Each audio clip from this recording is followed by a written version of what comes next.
Hello, everyone, and welcome to another episode of Don't Wait Till Pigs Fly, a podcast for and by successful business people who also deal with the pain and frustration of chronic illness. Here's Nancy Becker. Today, we're talking with someone who gets it, who gets what we talk about all the time, who understands what we go through and deals with it herself on a lot of levels. And I just think today's interview is going to be a really eye-opening one for all of us. So everybody grab a pen and paper to catch any wonderful aha moments you might have, and sit back and enjoy the conversation. We are talking with Crys Noell today. And Crys, welcome. Thank you. Thank you so much for having me. I'm going to let you introduce yourself and we will go from there. So tell us who Crys is. Sure. My name's Crys. I am the Chief Visionary Officer of T&T. We launched in 2008 during that recession after I was laid off 3 times in 1 year. At that time, I was young and thought I knew everything about what it took to run a business, which you never know what it takes to run a business. So then about 7 years ago, I suffered a traumatic brain injury and slept about 6 months of my life. So pretty awesome to have a team around me to still run the business. When I was able to start physical therapy, occupational therapy, speech therapy, and all of that, I still didn't have use of my right hand. And I own an accounting business and we do bookkeeping for folks. So wasn't really able to use the 10 keypad. And we had to, the team had to make accommodations for me. So empathy is very high and strong within our team. And then 3 years ago, I was rear-ended. And then 2 years ago, I was rear-ended. And so living with chronic pain, it's just a journey as you're trying to raise a family and be a wife and be a leader and be a mentor. So I'm really, really honored to share this, to hopefully normalize it a little bit and make it a comfortable space for people to talk about that bringing your whole self to work is your true self, and it makes you happier to live that kind of life. Yeah, again, welcome. I think our stories are while the reasons behind our chronic illnesses are different. I was in a really bad car accident, a hit and run car accident, and it took them 6 months to figure out I had broken bones and torn ligaments and tendons. And from that point on, the minute they did the surgery to fix that, I contracted something called complex regional pain syndrome, which is extreme nerve damage. And there's not a minute that goes by in my day that there's not horrible, horrible pain. So, I think we both deal with and understand the wonders of pain. Yes. But and I do actually think of these sometimes as wonders, because so much of what has happened to me since the accident and since getting sick has really been eye-opening and has caused me to create an entirely new world for myself. I think it has for you as well, has it not? Yes. And you're even aware of how much the world doesn't accommodate people with different needs. My hand and arm was paralyzed and I was walking with a cane with the other hand. How do you open up doors? And I never paid attention to that until I was in that situation. And people just blow by you, or you're in your wheelchair and scooting along, and people just cut you off, not even paying attention. And again, that was stuff I never thought about before I was in that space. So the world's just not really set up for people with different needs. It's funny. And one of the reasons why I actually turned my podcast from what it was into one hopefully helping to support people, women, business owners with chronic illnesses, is because a year ago, 2 years ago, I went to a podcast conference in Florida. And I wasn't in my electric wheelchair then. I was just in a regular wheelchair that my husband had to push. And we were in the basement or the first level of this huge, big conference center, thousands of people at this thing, in the middle of this vendors area where they were selling everything under the sun. My husband had put me into the back of one of these teeny tiny little breakout rooms, and he had to keep me out of the way because I was in the wheelchair. And he had gone across the entire football field facility to go to a different breakout session. Fire alarms went off. Oh, gosh. And I could not get out of this room I was in. There were people everywhere. They were sitting, they were standing, they were on the floor, they were everything. And everyone was all rushing to get out of this little bitty room. And I have no use of my right arm, as well as very little use of either one of my legs. And you can't crank a wheelchair one-handed, you know? And then I'm thinking, all right, how am I going to get out of here? We're in the basement. They had not thought one thing about how do you take care of people who may not be two-legged.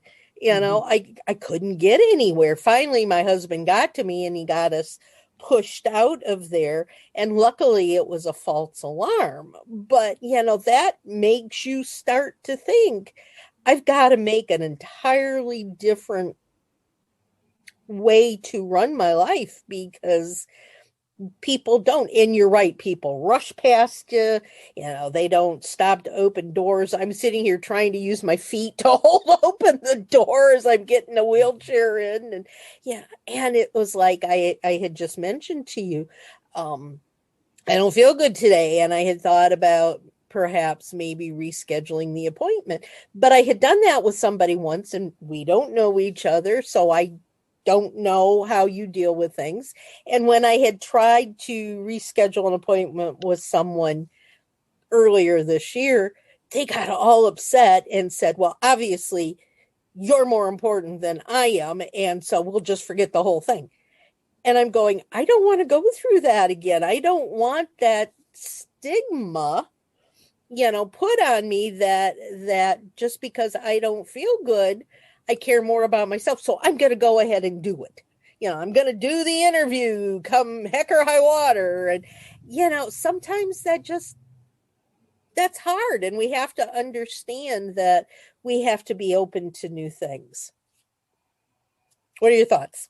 Yes, I think you've gone through a lot, and hearing your wheelchair story, it's when people panic, they only take care of themselves. So us figuring out and advocating for ourselves and how to be independent ourselves is a huge thing. That takes a lot of energy. It takes a lot of time to figure out it takes a lot of cost that people sometimes don't realize. Yes, figuring out how to advocate for ourselves. And so with you wanting to reschedule because you felt sick, I think, again, it's the whole empathy thing. It's how you phrase it, though, and how soon you cancel. And I don't know much what to say on that, except being transparent is the greatest thing. If we're coming on a podcast about people with disabilities and taking care of each other and creating an empowered environment for others, hopefully we have a little bit more care and support for those that we're chatting with. For our team, there will be times where my migraines from my brain injury just get too bad, and I can't come out of my room, and I'm sleeping on ice bags. And there was a time where I would just power until the last minute, until it would completely knock me out for days, because I didn't want to inconvenience people. And now the moment I start getting the aura that a migraine is coming, or the tooth pain that the migraine is coming, I'm like, sorry, please clear my schedule for the next couple of days. And sometimes we tell people, and sometimes we're just like, something came up. But in an emergency situation where life just can't happen, all of the people that partner with TNT know that I have a traumatic brain injury. I don't oversee a lot of the stuff. Our team only limits me to mentoring 5 people, which is healthy. That's smart. And that's not where my time should be spent anyway. But with those people that I mentor, we have a very close relationship. Like we even close out calls saying, I love you to each other. Like, so we're fighting for each other's greatest good. And they can tell, hey, Crys, like you're off. Maybe take some time, take care of yourself, come back, because we're all here to support each other. And I think from one entrepreneur to another entrepreneur, we know what it takes and how hard it is and the daily grind and the humble hustle that we all have to do. So it just adds an extra layer having a chronic illness. A lot of times when I'm talking to people and I'm asking them if they'd be interested in being on the podcast or trying to share with people the kinds of things that I do in my training programs that are specifically formatted for women with chronic illness, they'll go, oh, yes, I have something, but I'm not going to let it stop me. I'm just going to push through. I don't let anybody know I don't feel good. It's just all nobody's business but my own. Is that healthy when you're running a business? That's what society's made people say. Is it healthy? No. That's just the norm, that nothing's supposed to knock you down. And as soon as you get knocked down, you got to get back up. And as a boss, especially as a woman, being feelings and having emotions just gets amplified all the time. So even as women, we fight against our very nature sometimes to show up as business owners. Yeah. It's not, you don't normally hear a man say, well, I'm taking the day off because I don't feel good. You don't hear that in the business world. So I think we think often if we say that, then we're not, it's not necessarily as good as, but we're not on the same playing field as men. And we think to ourselves, we have to be doing everything exactly as though we were men. And I think we need to embrace the fact that we are women and that when we're running a business, we do look at things differently and we want to be more open and willing to take care of ourselves and the people around us. That's a loaded statement there. I think that culture has made masculinity pretty toxic too, where they would very much love to take a mental health day or a sick day. They're deemed as weak if they do. So we do have men that work on the TNT team, and if they need to take a mental health break, we encourage it. Even my oldest son is 15, and looking at how the world is already shaping him to view masculinity versus femininity, it starts so early. My 8-year-old, the same thing. Girl, she has very short hair, cut. And whenever we go anywhere, people think she's a boy. So she's learning at a very early age. That's a loaded statement there, I think. I think that culture, United States culture, has just made it so you go, go, go, go, go, go, go, go, go, go. And there's glory in always being busy versus, nope, I own a business and I only work 20 hours a week. I worked hard and had to learn a lot of lessons to go from the entrepreneur hamster wheel to the 20-hour a week.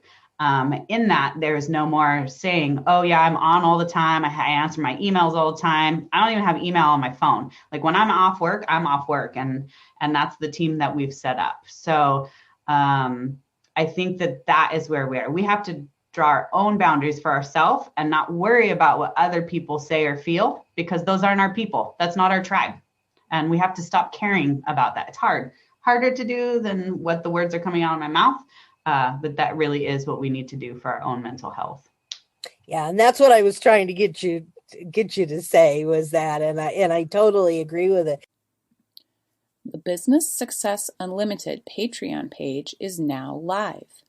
Patreon is a simple way for you to contribute to this podcast every month, and in return, you'll get exclusive benefits such as a monthly live Q&A with Nancy and a business book club. If you're interested in becoming a VI Pig, we would really appreciate your support in keeping our independent production going. You can find a link to our Patreon page at don'twaittillpigsfly.com. Thank you so much.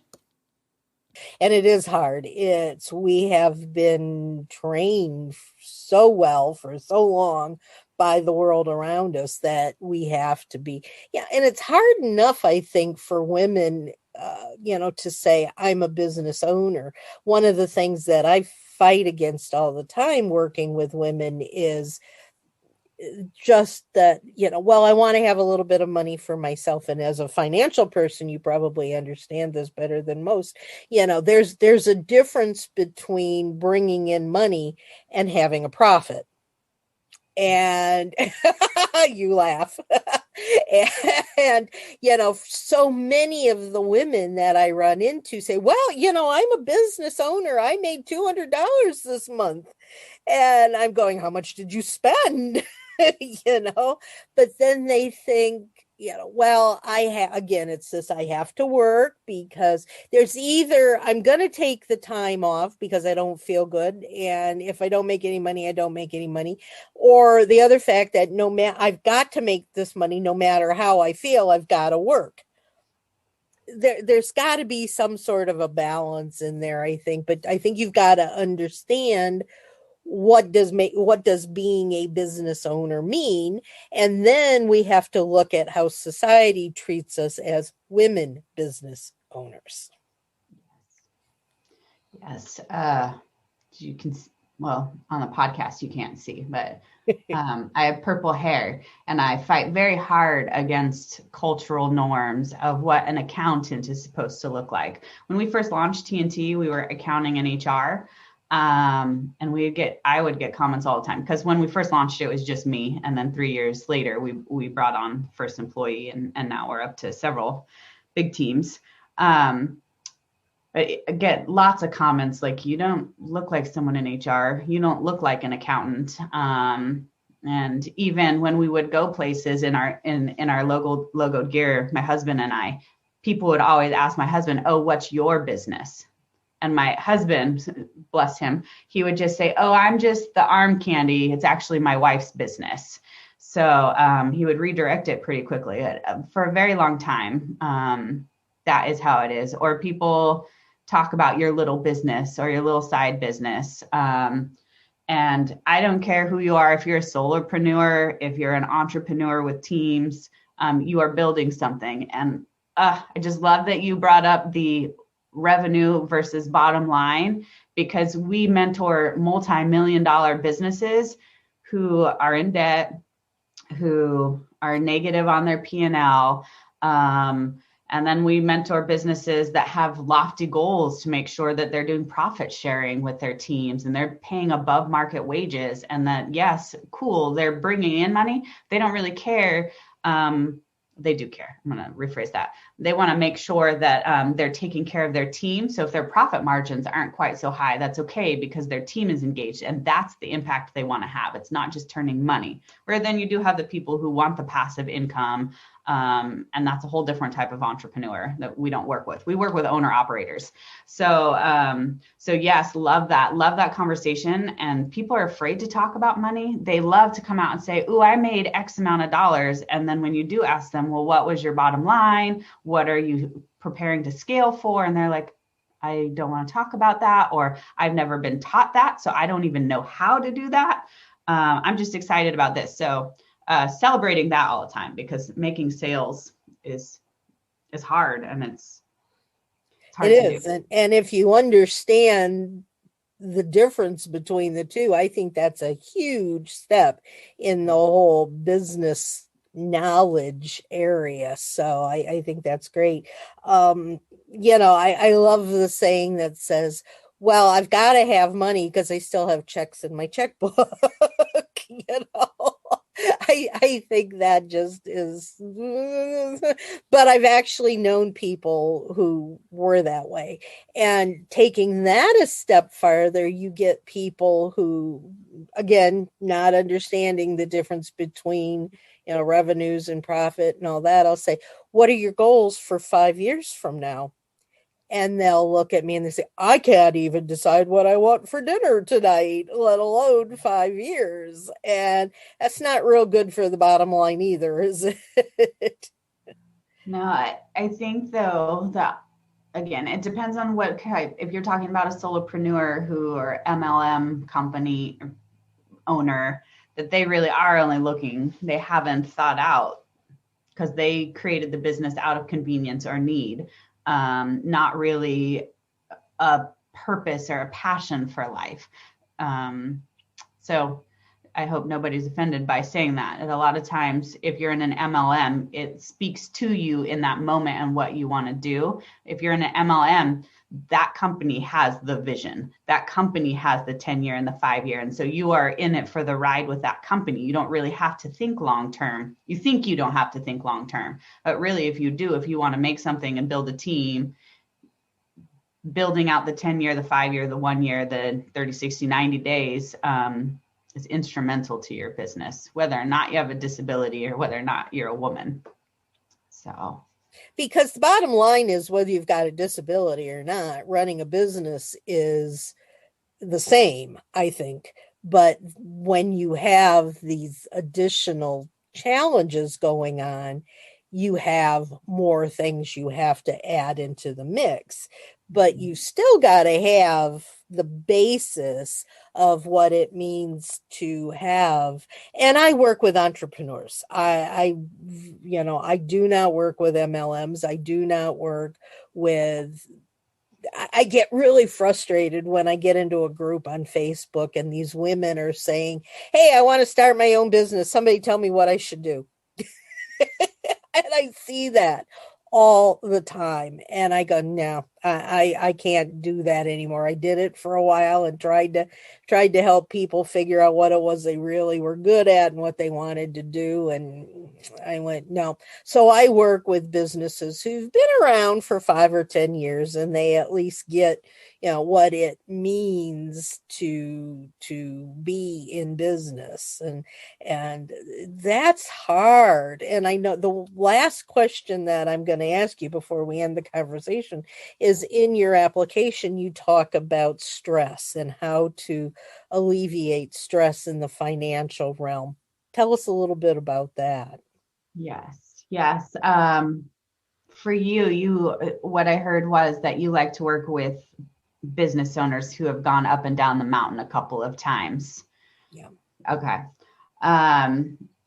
So managing stress as a business owner and someone with a chronic illness is complicated, because I personally am conflict averse. I think I'm really good at it. I thought I was really good at it. And then it turns out that I'm quite a passive aggressive human, where I say things and I think people are going to read between the lines, or I make a facial expression and think they're going to pick up on that. And now that we're on Zoom conversations for a lot of things, it just doesn't work. So I realized that I really wasn't good at those conversations. So it's been fascinating as I lead a team and I have one-to-ones, or I'm doing mentor sessions via Zoom, to have these conversations. So what I've really discovered over the last 6 months, and really put into practice, is that when I go into a Zoom call, and it's going to be one with high challenge, is that I'm going to make the agenda for that call pre-call. So letting whomever I know, hey, this is what we're going to talk about. This is what I am feeling. I don't say this is what you did and this is how you made me feel. I say this is what I did. And then I map it out, usually at a time of day that I know I'm feeling good, which is typically morning. By the afternoon, I'm just drained and I have a little bit less passion or patience, or even the emotional capacity to have a difficult conversation. So that has been a big thing for those that I work with or I oversee. It's the same thing in my family. When we're going to have a conversation that's going to be one high stress, we schedule it in. We just don't have it in that moment. So I think that's been really, really powerful for me, doing that. And then when it comes to money, every mentor session is one of challenge. There's just no way about it, because entrepreneurs, they're incredible. They're brilliant. They see needs and they can fix it. And they can look at something and go, That's what it's going to cost. We're going to do that. And then when you try to replicate it or scale it, you can't, because they don't really know what they did because they're so competent at it. They just did it. It's like breathing to them.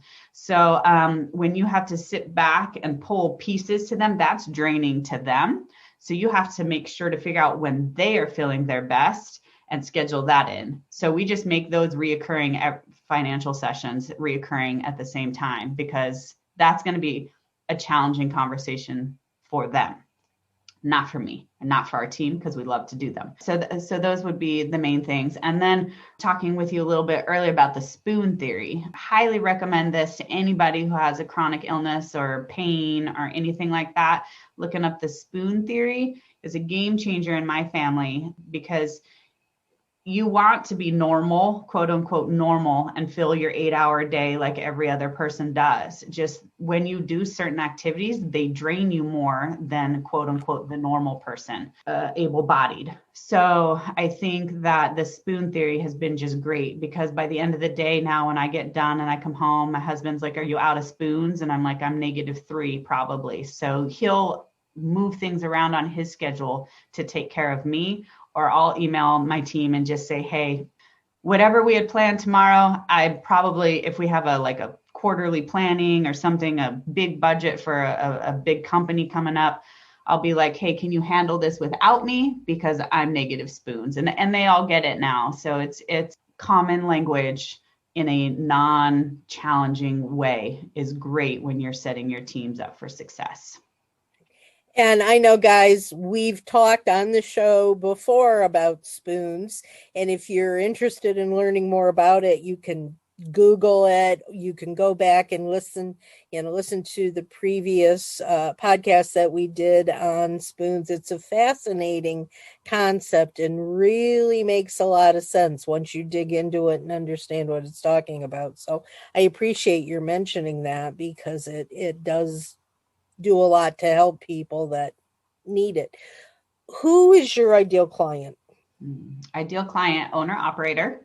And then for our interim CFO, our ideal client is any business that has 350K to 10 million. So anybody typically that works with us is going to spend on average between $12,000 and $24,000 a year. They need to have the mindset that investing in their financial freedom and their interim CFO is where they want to spend their dollars.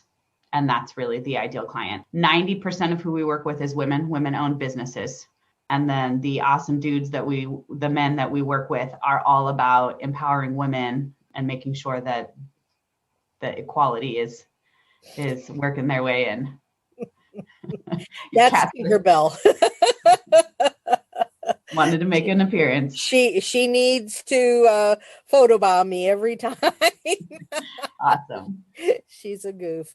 How would somebody get a hold of you if they decided you are exactly the person that they want to work with? How do they reach you? Oh, appreciate you asking. We are on Facebook. We're on Instagram and Google TNT LLC on the World Wide Web, and we'll pop up. And then our website is TNT Dynamite, because we blow up debt. I love it. That's fantastic. Well, listen, thank you for taking this time out today to share a little bit about what goes on for you and your wisdom and your knowledge about running businesses while dealing with the challenges of chronic pain and illness. I really appreciate it. Everybody, I hope you got a lot of good information. You took some good notes there. I know I did. We will be back again next week. You can hear us every Thursday at 5 p.m. Eastern at don'twaittillpigsfly.com. And if you have any thoughts for today's session and you want to ask questions, go ahead and send us a message. We'll get back with you. What would you like to hear about in the future? Let us know that. And until next time, y'all, get out there, be productive, and soar higher. Take care, and we'll talk again soon. Bye-bye, everybody.